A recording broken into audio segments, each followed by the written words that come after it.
the fundamental problem of the Obama foreign policy approach, if we're going to start to look at something that is that is the Trump doctrine, and everyone's going to be talking about this now, they're going to come up with their versions of it, but I haven't actually, there isn't really much of a distillation of the Trump doctrine other than who are our friends, who are our enemies, how do we treat them differently, why does it matter to be one or the other, and do we use the leverage, the power, and the force that we have when necessary for our own interests?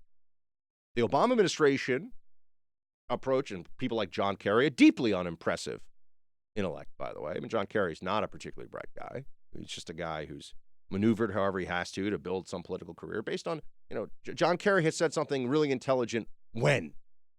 Just give me one time when you're like, wow, John Kerry really nailed that issue. He really understands it.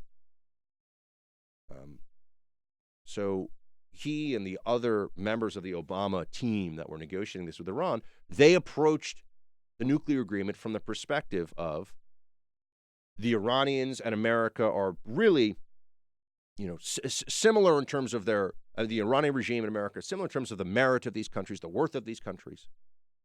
We don't want to anger them too much because they can make things really ugly for us. Trump comes in and says, okay, yeah, they can make things ugly for us.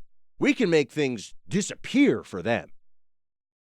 That's a very different thing. And this is why you keep hearing people who say, oh no, but the Iranians will get us in the future and they have a very long memory. And look at Salman Rushdie, the Satanic Verses. They still have a bounty on a novelist's head, my friends, from the top of the Iranian regime. This is not a normal country. This is not a normal government.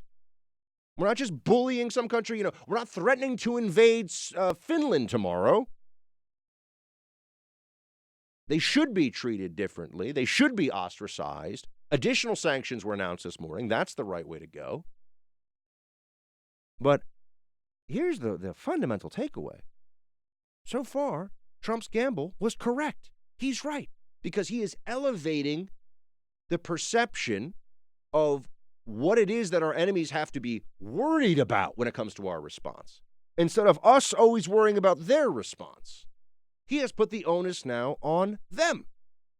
Oh, they want to play rough? We can play rougher.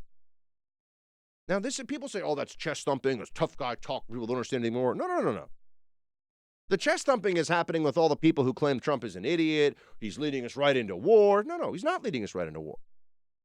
The Iranians could declare war on us tomorrow. I mean, we're always having to, at some level, react to the insanity of the mullahs.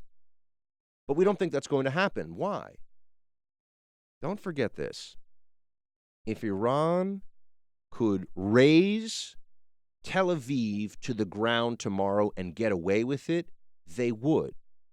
If Iran could engage in a mass casualty attack on U.S. soil against us and get away with it, the mullahs would.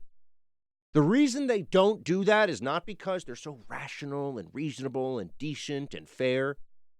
It's because they know that we hold the power to annihilate them in response. Trump has reminded the mullahs to take that power seriously now.